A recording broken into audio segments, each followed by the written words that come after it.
Após a Idade das Trevas, a Itália iluminou o mundo. Emergiu da sinistra e devastadora peste negra e trouxe inovações, arte e a glorificação do homem. Foi uma explosão de ideias brotadas das mentes mais esclarecidas de todos os tempos. Filippo Brunelleschi was the ingenio, the ingenious man. Ali nasceram algumas das maiores obras de arquitetura, arte e engenharia que o mundo já conheceu. The enterprise of Renaissance engineering is recovering this ancient knowledge. I don't think that any other period in the history of Western civilization can brag to having produced so much genius. Mas chegar a gênio era uma luta. Os construtores enfrentaram desastres naturais sem precedentes, os dogmas da igreja e os rivais. And the Italian peninsula becomes the cockpit, the fighting point. Essa foi a era dos arquitetos, a qual criou a gratificante sensação de que nada era impossível.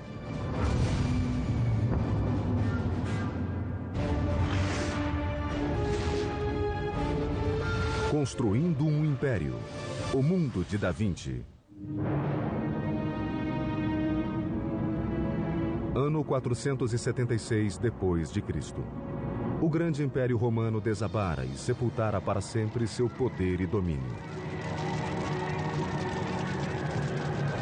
Os imperadores que unificaram a região já não existiam e a Europa Ocidental fragmentara-se. Durante séculos, a Europa foi governada por uma linha de reis germânicos que chamaram seus domínios de Sacro Império Romano. Mas no século XII começou a surgir uma coleção de repúblicas italianas.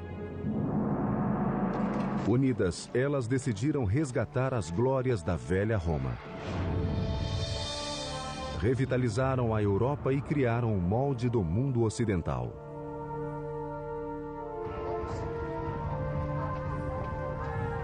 Hi, I'm Peter Weller. And in 2001, I came here to the city of Florence to finish a master's degree in Italian Renaissance art history at Syracuse University in Florence. The Italian Renaissance is as overwhelmingly mind-blowing as it is beautiful. It is the most impacting epoch of the last millennium. It is the age of invention with Da Vinci and Copernicus and Gutenberg. But it is also the age of the cult of personality. It is the time when that unknown artisan or craftsman will become the artist. It is the time when that nameless builder will become the architect. In the 12th and 13th centuries, Italy is really beginning this sort of rebirth. Because what's happening is that stability has been reinstituted onto the peninsula, mainly through the Holy Roman Empire, through the system that we call feudalism. The city is reborn. E nessas liberais cidades romanas surgiu novo tipo de líder. The rulers of the Italian city-states are the merchants. They're not the traditional aristocracy. They're not the traditional nobles. And this produces this extraordinarily vibrant urban life in the 13th century. Famílias como os Médici dirigiram bancos tanto quanto governavam cidades. A riqueza gerava poder. E o poder podia comprar arte e arquitetura. As cidades começaram a construir em grande escala, sempre de olho no vizinho e ciosas da própria independência.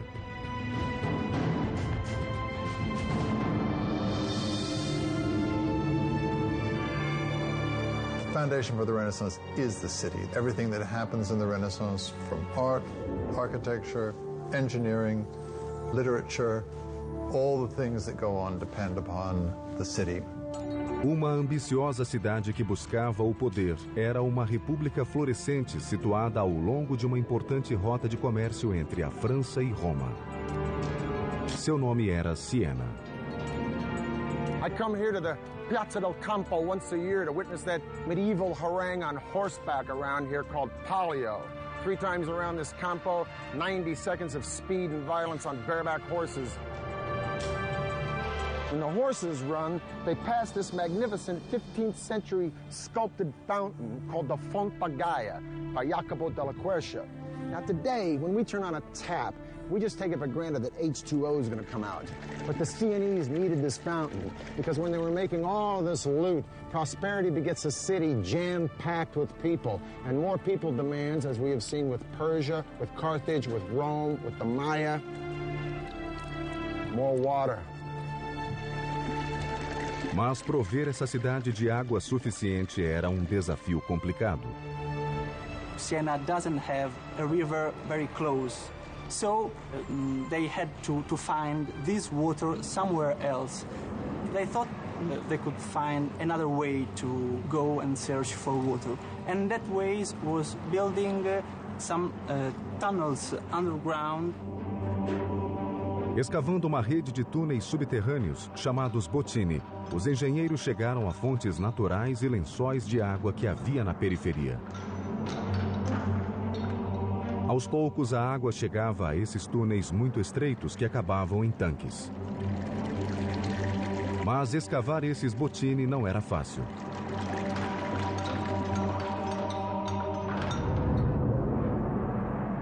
Eles usavam pás e picaretas para remover os depósitos de calcita em túneis de poucos centímetros de altura, escuros, poeirentos e insalubres.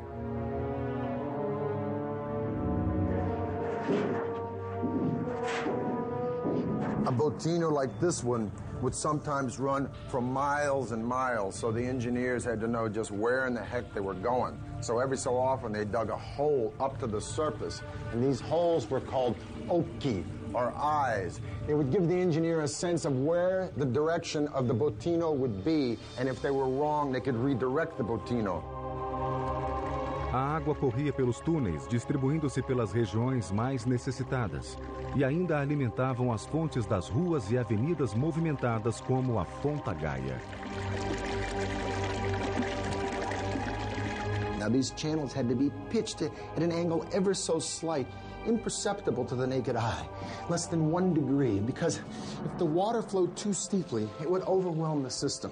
So to keep this from happening, the engineers used an instrument called an archipendolo. It's nothing but a pendulum. It's a stick with a string and a weighted ball or stone at the end. No matter how much you pitch the stick, the string will always remain vertical, giving you a vertical line in a relationship to the tilt of the horizontal stick. In this way, the water would flow quietly and evenly into Siena and fill up the Fonte Gaia. Em 1345, mais de 15 quilômetros de túneis cortavam o subterrâneo de Siena. E assim a cidade cresceu e prosperou. More water brought more people to the boomtown. More people to the boomtown, more turf is needed. Pretty soon, Siena controls most of southern Tuscany. Now, this prosperity and this land encroachment, if you will, would seriously become the burr in the saddle to one of its neighbors.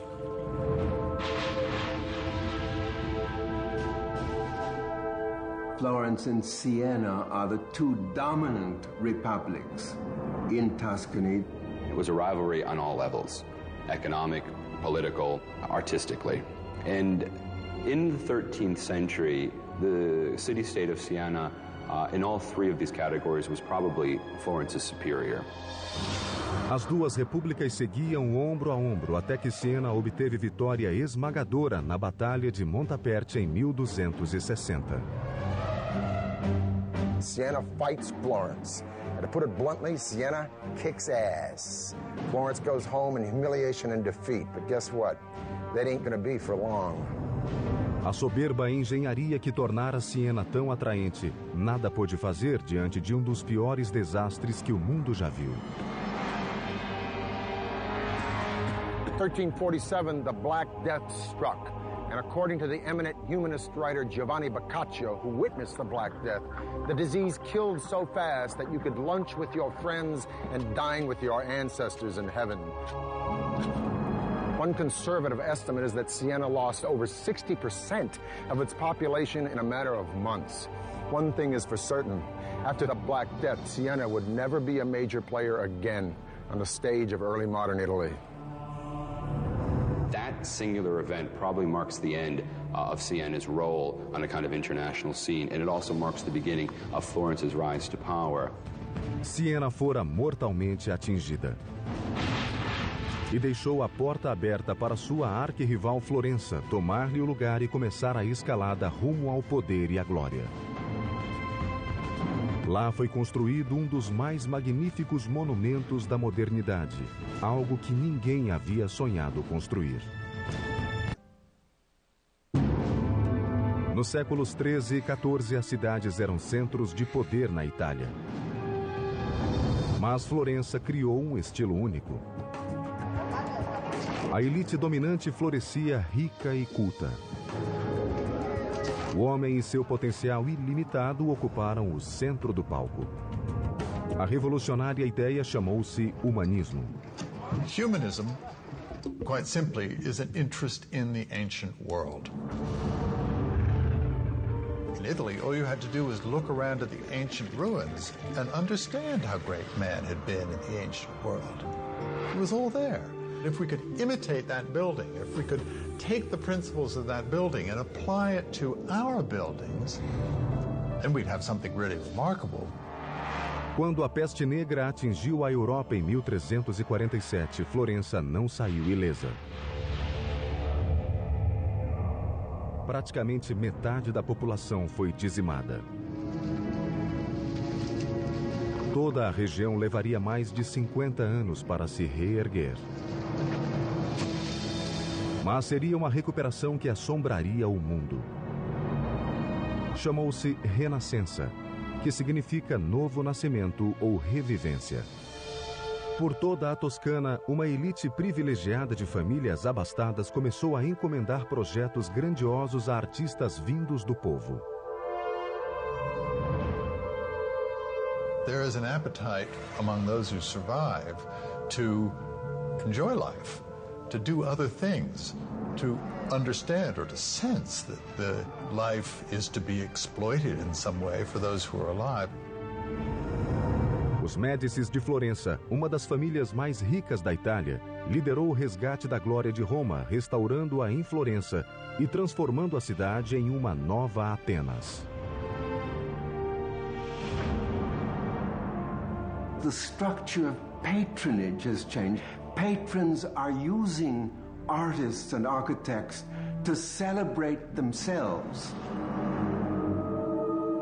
O exemplo central desse esforço seria a catedral, no coração de Florença. They've never seen a structure that looks like the one they want to build. Right? That's a matter of ambition, of idea. See that big old church behind me with that scaffolding on it? It's called Santa Maria del Fiore, otherwise known as the Duomo, or Cathedral of Florence. It was built by a guy named Arnolfo da Cambio around 1200s, but you know what? He was dead before it was ever finished. Arnolfo intended for the church to have a dome, but he's dead, so the church stands for a whole bunch of decades without any dome on it at all. Finally, in the 1400s, it's left up to a guy wearing a real genius suit named Filippo Brunelleschi to not only change the entire idea of building, to become an architect, but to make the entire field of architecture a design. Brunelleschi vinha de uma família de classe média e devia se tornar funcionário do governo tal como o pai. Mas ele amava e admirava as artes e começou estudando ourivesaria. It's only in his early 30s that he then moved over and began to become what we now call an architect. Now, Brunelleschi is a maverick and he's brash.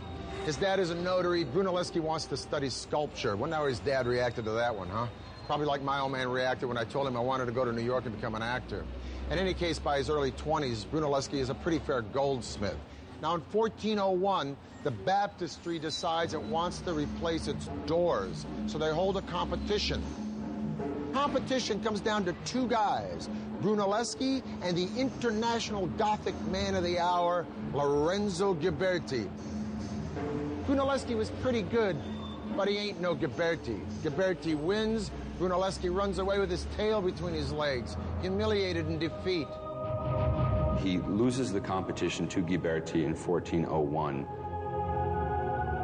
And it sets up the kind of perfect opportunity for him to leave the city of Florence, then go to Rome and study the secrets of the ancients.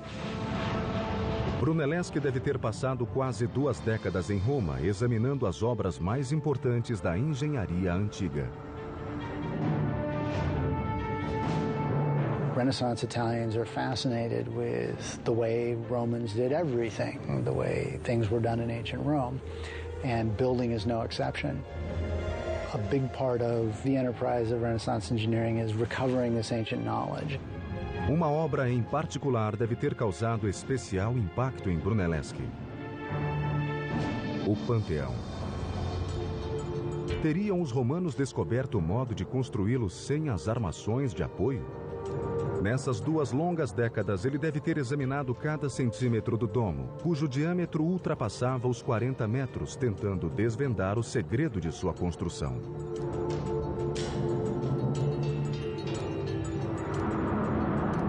Quando voltou a Florença, Brunelleschi certamente trazia consigo a chave do domo romano. It seems that Brunelleschi reappears in Florence just at the time that the Opera of the cathedral was in fact planning on this competition for the design of the dome.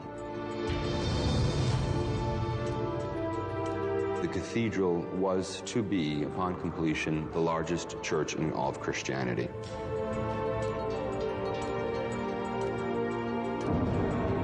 A catedral seria um dos grandes desafios da engenharia italiana. They were building it large to sort of show the world exactly how important this city was on all levels. The problem was that they were setting themselves up for a big fall. Diferindo dos demais arquitetos, Brunelleschi propôs um método que o expôs ao ridículo. Projetou o domo sem os tradicionais arcobotantes, nem apoios de madeira, nem armação interna. General public opinion was that Brunelleschi had gone very simply mad. They also began to realize that no one else seems to have any clearer picture of how to pull this thing off, and so they begin gradually sort of heed his words. Brunelleschi conseguiu seduzir os juízes com o projeto, mas para sua consternação, a comissão estipulou uma condição que ele julgou aviltante. It seems that fate would rear its ugly head because he would have to share that role with his nemesis, Lorenzo Ghiberti. Muitos estavam convencidos de que o projeto não daria certo. Brunelleschi não só teria de projetar o domo, como precisaria arquitetar a derrota do rival. A 7 de agosto de 1420, com o arquiteto supervisionando cada detalhe, finalmente teve início a construção do grande domo. What Brunelleschi decides to do is to construct not one dome, but 2. Okay? A dome within a dome. Dentro da catedral, os fiéis poderiam apreciar a belíssima decoração interna do domo. Por fora, entretanto, o segundo domo tinha propósito mais funcional. He would use that second shell to protect the inner dome from rain, but at the same time to make the entire structure look more gonfia et magnifica, more swollen and magnificent. Para dar às cúpulas uma base estrutural, nervuras de mármore foram instaladas em cada vértice do domo octogonal. A seguir, uma série de arcos foi construída para cruzar com as nervuras em ângulos de 90 graus. Mas Brunelleschi enfrentou um problema logístico. Achar um modo de içar várias toneladas de material a mais de 60 metros. And so Brunelleschi devises something we call the ox hoist. Atrelados a um timão, 2 bois faziam girar um pilar que erguia e baixava um guindaste. A marca do gênio estava numa rosca que mudava as engrenagens para a frente e para trás. Ou seja, os bois não precisavam ser desatrelados para trocar de lugar. Ficavam andando na mesma direção tanto para erguer quanto para baixar o guindaste, economizando horas diárias de trabalho. Nessa tarefa foram içadas mais de 30.000 toneladas de material. Apesar de todo esse trabalho, cada peça ainda precisava ser transportada lateralmente e colocada no ponto exato a dezenas de metros de altura. Para resolver esse problema aparentemente insolúvel, Brunelleschi projetou outro tipo de guindaste, chamado castello. The castello was a crane that they used to move weights horizontally. Instalado no alto da cúpula e semelhante a um cavalete, tinha um sistema de trave mestra e contrapeso, permitindo a colocação do material com precisão milimétrica. These are the machines that he was introducing, and these are the machines that made it possible for such a dome to have been built. Mas toda essa criatividade ainda não resolvia o desafio fundamental de um domo desse tamanho sem nenhum apoio interno. Brunelleschi ainda precisava evitar um desmoronamento. A tarefa exigiu um grande salto de imaginação combinado com engenhosidade e cálculos precisos.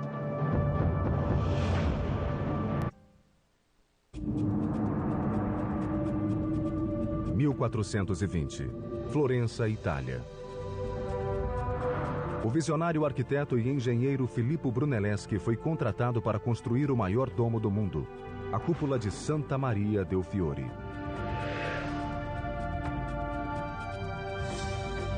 Como o domo não tinha suporte, o desafio era evitar seu desabamento.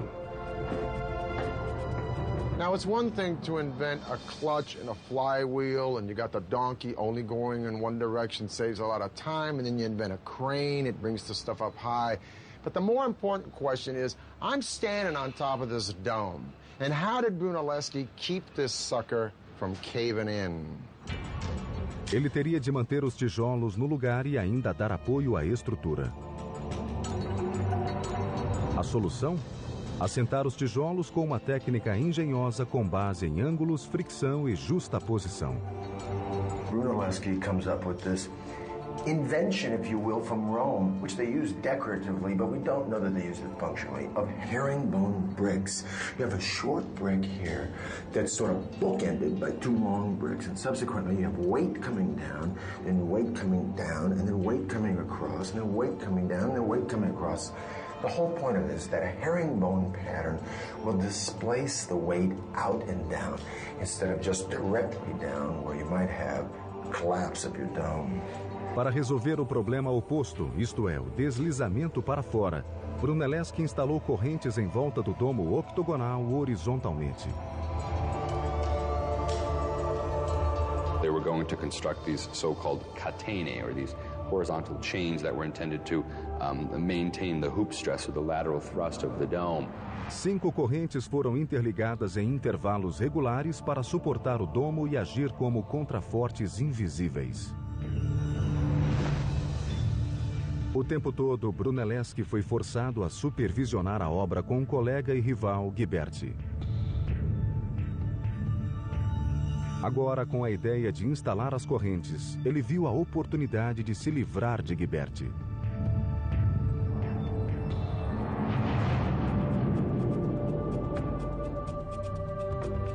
In August of 1423, Brunelleschi called in sick.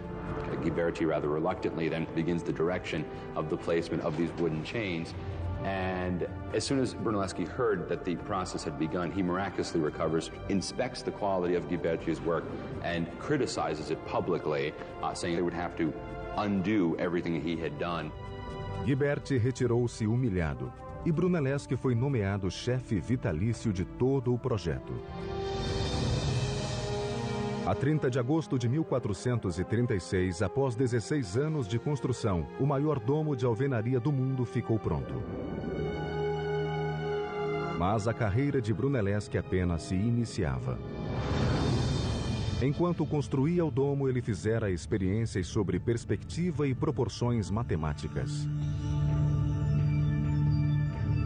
Embora seus projetos de estruturas parecessem simples e claros, havia muitos aperfeiçoamentos relativos a linhas e espaços. Uma de suas grandes inovações foi um conceito que até hoje é utilizado na engenharia: a perspectiva de um ponto de fuga. Olhando para um batistério de 8 lados e outros prédios em volta, Brunelleschi viu que se transferisse esses objetos tridimensionais para um plano bidimensional, eles desapareceriam em um ponto finito, o ponto de fuga.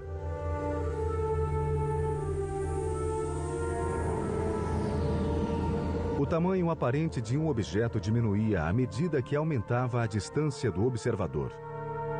Essa ideia revolucionaria a arte dos pintores e arquitetos do mundo e faria aparecer a planta do engenheiro. What it does in architecture is change the game all the way through Frank Lloyd Wright and to Frank Gehry today. Because architecture is no more just building. It isn't figuring it out in the dirt and saying, hey, if this wall is that long, we got to make the spire that high. Now they can deduce it and put it on paper. It's no longer the builder who's in control, it's the architect.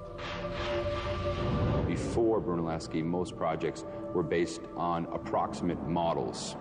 This would come to an end when Brunelleschi began this practice of what we call paper architecture, and that is clearly indicating what his plans were, and then begins the sort of modern tradition of architecture today. Os novos projetos de Brunelleschi foram testados em 1442 na construção da Capella Pazzi. Now, this building behind me is the chapter house for the Church of Santa Croce, a Franciscan church.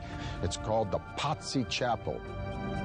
I'm going to talk to a man I'm a little nervous talking to. He's one of my own professors from Syracuse University, Dr. Rab Hatfield, and he's going to explain why this chapel is distinct from what Brunelleschi was doing before this. Let's go look on the inside. Let's go see them. It's all about relationships.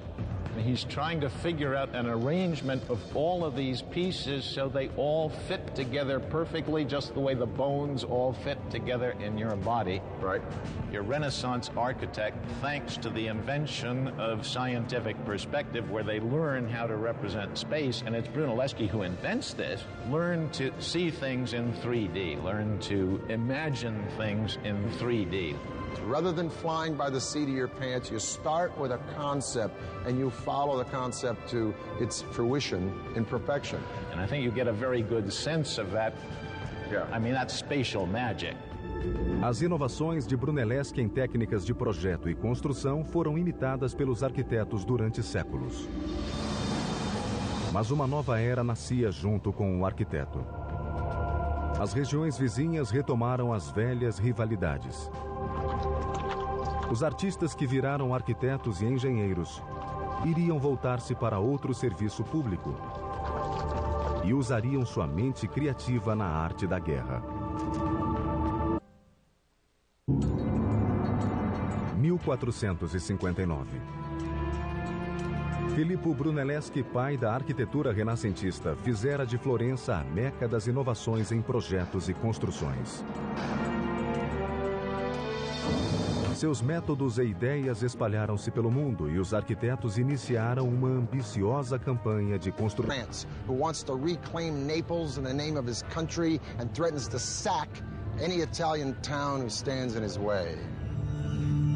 Savonarola begins to predict an invasion of some sort.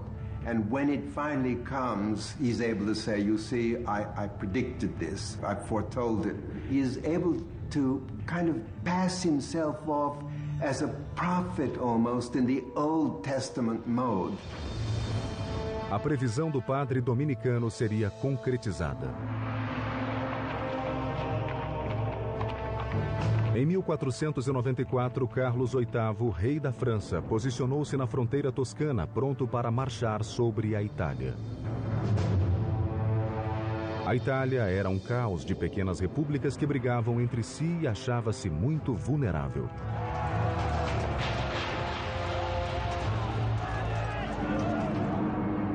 Os construtores que haviam criado monumentos para exaltar a humanidade poriam seus projetos a serviço da guerra nessa nova etapa. There is no such thing as a trained military engineer. And so it is that your greatest architects of the Renaissance, although sometimes they probably started out knowing nothing about it, we're called upon to design the fortifications of major Italian cities. Inovações e tecnologia avançada estariam agora a serviço do exército. A arma favorita de Carlos VIII era um potente canhão. Diante dele, as muralhas se desfaziam em pó. The cannon became much more reliable and also able to launch a projectile that was much larger, heavier, and to launch at a further distance. And so Charles VIII brings these cannon with him over the Alps, and it becomes immediately clear that he can knock down virtually any fortification that he chooses. And this is a terrible thing. I mean, this is a crisis, right? Because all of a sudden you can't hold them off. As muralhas medievais, altas e esbeltas, eram facilmente destruídas pela força dos novos canhões. Elas não mais ofereciam proteção. Eram tão obsoletas que não aguentavam o peso do armamento que seria usado contra os invasores. The new cannon had strong percussive powers. You could not put a new cannon on the old medieval wall and fire it, because it would shake its own wall down.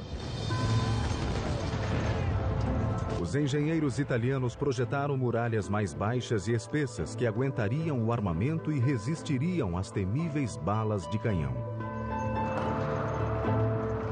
This new wall will resist, in fact, these larger guns because it can absorb the impact of the larger projectile. Os engenheiros também mudaram o formato das muralhas que cercavam a cidade. Military engineers develop an angled wall. As defensas, ou muralha em formato de estrela, mantinham os atacantes à distância, pois os ângulos escondiam os artilheiros e lhes davam ampla visão. The cities become star-shaped, and you have the development of these large star plans with angled bastions that project from the city walls with their flanking coverage on either side. The angles create a series of faces. The faces are very important because the different corners of the city can, as it were, protect one another. O bastião tornou-se o novo modelo de fortificações defensivas, despertando o interesse dos comandos militares de toda a Europa. Logo, porém, a atenção se desviaria de Florença e da Toscana para um novo poder que seria redimido através de monumentos gloriosos e obras de assombrosa arquitetura.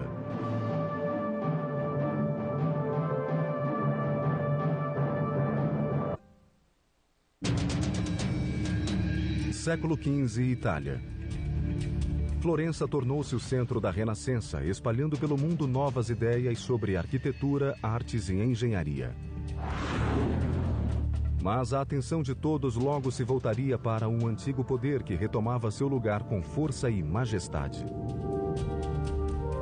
O foco do poder e glória voltava à cidade que havia conquistado o mundo: Roma.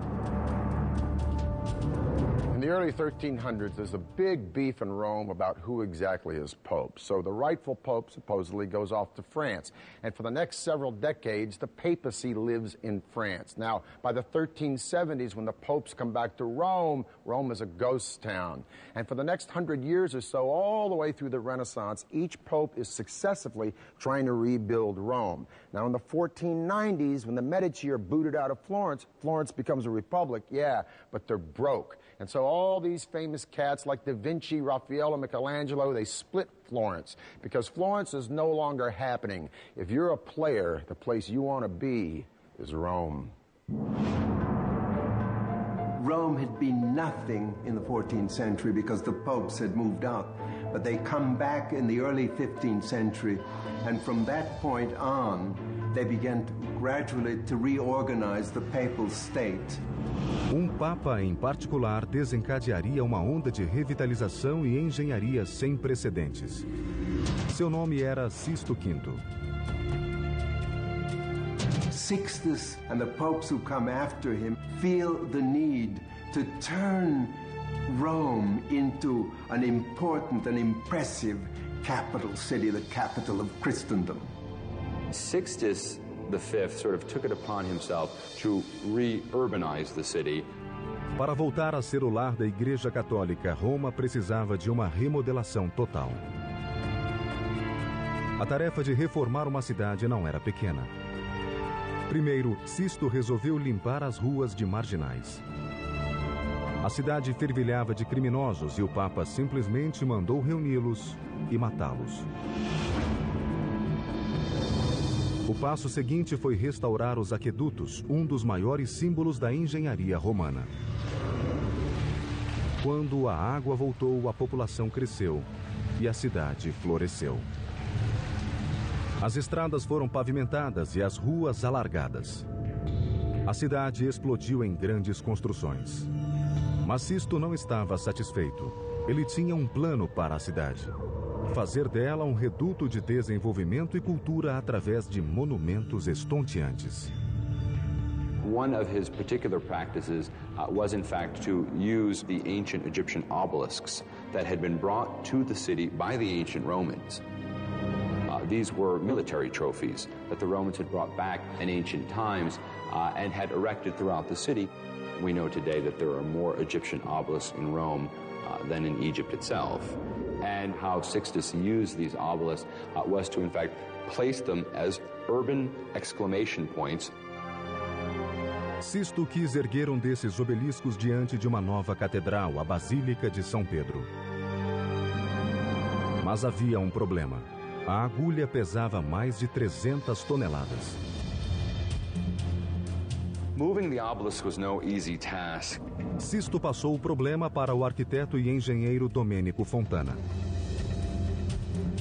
O plano de Domênico era simples, mas muitos o julgaram inexequível. Para proteger a agulha, ele a envolveu em uma colossal torre de madeira. Ao longo desta, mandou prender barras de ferro. A armação de madeira tinha colunas que se erguiam a mais de 30 metros. Cordas pendiam das barras de ferro de tal modo que o obelisco podia ser içado com cabrestantes. Para a operação foi chamada uma equipe de mais de 900 operários. Com 40 cabrestantes, a agulha foi erguida do chão e pousada sobre uma plataforma rolante que a levaria ao novo local. A 30 de abril de 1586, sob o olhar vigilante do Papa, teve início a incrível tarefa de transportar o obelisco. When the men were hoisting it up, they were under command to remain silent throughout the whole process, under pain of death, if one of them, in fact, broke the silence. Finalmente, após 17 dias de penoso avanço, o obelisco chegou ao novo lar, em frente da Basílica de São Pedro, onde está até hoje. A notícia da extraordinária revitalização de Roma espalhou-se pela Europa. A capital do Velho Mundo ocupava novamente o centro do palco.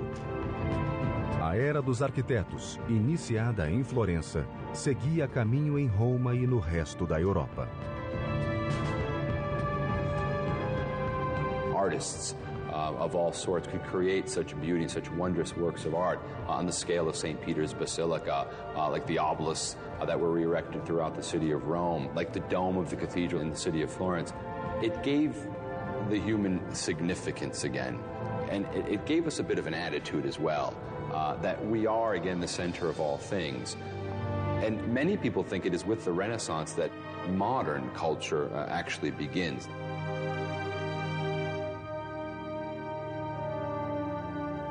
Bella Firenze, beautiful Florence.